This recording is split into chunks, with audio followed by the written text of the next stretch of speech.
नमस्कार, मैं हूं आपके साथ ज्योति कनौजिया और आप देख रहे हैं लोकायुक्त न्यूज। आइए नजर डालते हैं खबर की ओर। यूपी के सीएम योगी आदित्यनाथ ने कहा, देश में एनपीएस 2005 में लागू हुआ था। सरकारी कर्मचारियों के लिए एक नया खाता खोला जाना था। सरकार और कर्मचारी को अपना 10-10% हिस्सा देना था। इसे 2005 में लागू किया गया।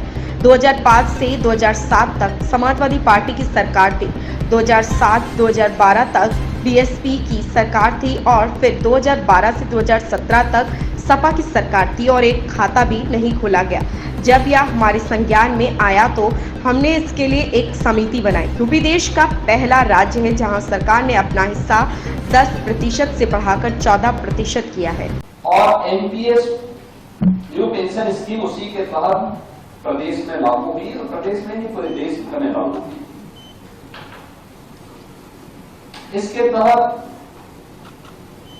उस निश्चित तिथि के बाद जिन कर्मचारियों की सरकारी कर्मचारियों की तैनाती नियुक्ति होगी वे एनपीएस से आच्छादित होंगे। उनके लिए एक नया अकाउंट खुलेगा। उस अकाउंट में 10% शेयर स्टेट गवर्नमेंट का होगा, 10% कर्मचारी का होगा। 2005 में कैलकुलेशन के तहत ये व्यवस्था पूरे देश के अंदर लागू हुई थी, जिसमें उत्तर प्रदेश भी शामिल था, जिसने अपने यहाँ ये व्यवस्था लागू की थी। और इस व्यवस्था के अंतर्गत उन कर्मचारियों के अकाउंट खुले थे। देखिए, मुझे बताते हुए बहुत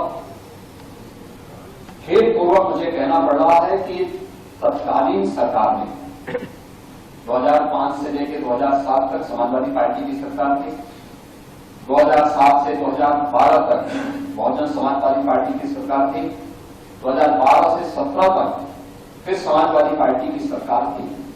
उन्होंने एक भी कर्मचारी का अकाउंट नहीं खोला।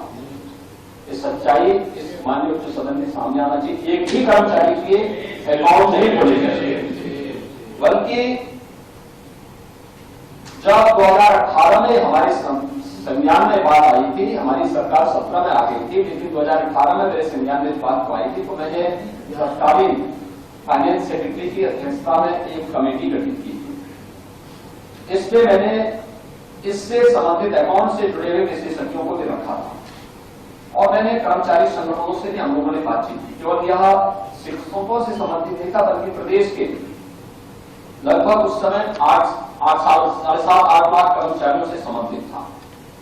उन सभी कर्मचारियों से संबंधित ये मुद्दा था और फिर ये व्यवस्था हुई कि लास्ट पे जो ड्रॉ होगी उसका 50% देने के लिए आवश्यक होगा कि सरकार अपना शेयर थोड़ा और बढ़ा देगी और उस शेयर को बढ़ाएगी तो अगर कर्मचारी भी अपना शेयर देता है और स्टेट गवर्नमेंट भी अपना शेयर समय पे जमा करती है और उस पैसे को संबंधित कर्मचारी जो एनपीएस से आच्छादित है वह किसी स्कीम के साथ जोड़ता है तो रिटायरमेंट के बाद वह लास्ट पे ड्रॉ होने की 60% से ऊपर उसको पेंशन की सुविधा प्राप्त हो सकती है।